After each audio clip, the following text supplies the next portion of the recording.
Hey everyone, Matt Pisarcik from RazorEmporium.com. Today to do a video from our Tech Bench series all about how to take apart and service a red dot adjustable Fatboy razor.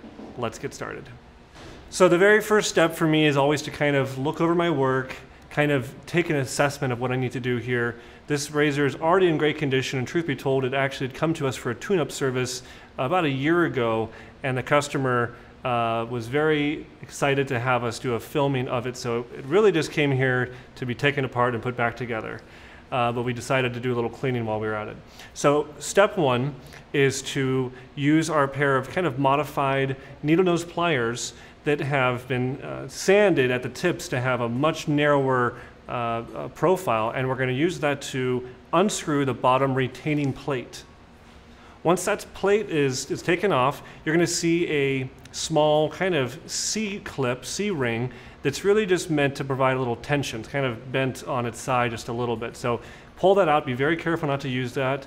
I always like to use the magnetic portion of our Tech Bench work mat to hold that in place. Now I can use a flathead screwdriver to reverse out my carrier. Now this kind of threaded barrel is actually what your T-bar and your door assembly travels up and down on. So as you turn the knob, this little carrier goes up and down, and it's actually what provides the butterfly action. So we're going to back that all the way out. And now the last part is to take this little tiny stop out. It's just a little ring. This actually provides the gap that's needed in between the base of the knob and the top of that carrier. So just the right gap is created along the T-bar. Don't lose that part either, very important. Okay, so now I have the entire lower assembly kind of done, and I can carefully remove my T-bars from the main handle assembly. This is going to come off, and these doors can be kind of pried out just using a little bit of friction. They'll come right out of the T-bar assembly. Now I'm going to go to my extraction vise. Now this is kind of a specialized tool we have here at Razor Emporium, but it's essential for what we do of carefully taking apart these razors without causing any damage or making any tool marks. So by clamping down in the rubber grip portion, I'm able to expand out the forked front end of it and actually pull apart the guard assembly from the handle assembly. This is just put in by nothing more than force. So I need force to take it off.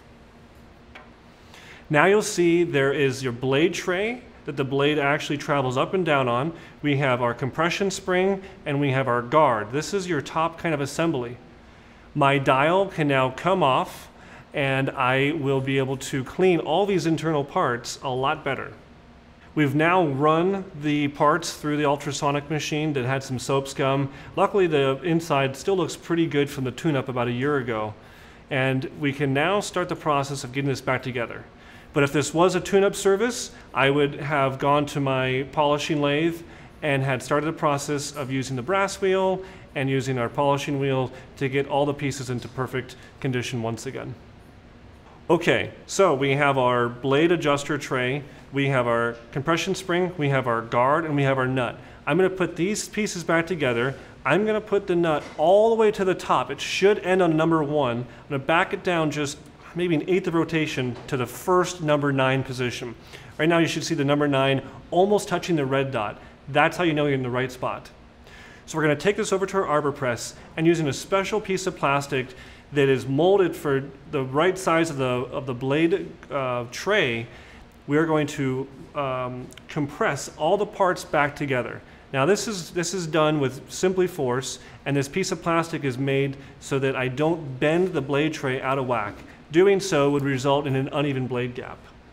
I'm going to get the doors loaded back on my T-bar assembly, but before I thread this down through the lower handle, I'm going to want to make sure to put the spacer ring and the carrier all the way down into the bottom of the handle. This way it's ready to accept the T-bar. I can now feed the T-bar that has the doors loaded on it through the handle. It's going to have to line up to go through that ring and then through the carrier itself. Now I should be left with just the top portion that's threaded of the T-bar sticking out of the lower handle.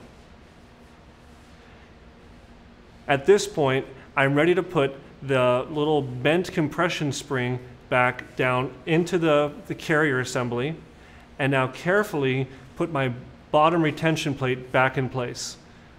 I'm going to want to make sure that's a tight fit so that the lower retention plate is not past the TTO knob. So if it's not all the way tightened, that's why you're having that problem. Well, everything came together great. I've made sure to kind of lubricate along the way so everything is clicking perfectly and opening perfectly. And this has been a successful disassembly and tune-up and reassembly of a red dot adjustable safety razor. All razors here at Razor Emporium are fun to work on. They're kind of like working on a watch or a clock or some other kind of cool mechanical device. And some of these razors, like the toggle, like the red dot, like the bottom dial, pose a special amount of attention for the assembly. I always tell people that the modern Slims and Fatboys are so much more straightforward to take apart and put back together. But these specialty razors, as we call them, take a lot of attention, a lot of time to do it right. And you need a lot of specialized tools. And we're here to help with those kind of services at Razor Emporium, whether it's a tune-up or a revamp that's needed. But maybe if this video inspired you to get in the garage and get going on one, you could do it now that you have all the steps. Thank you so much for watching Razor Emporium's YouTube channel. Please leave a comment if you've ever done a disassembly like this or done another kind of crazy razor work in your garage, and if you figured out a trick maybe we haven't thought of. We'd love to hear from you. Thanks, and we will see you next time.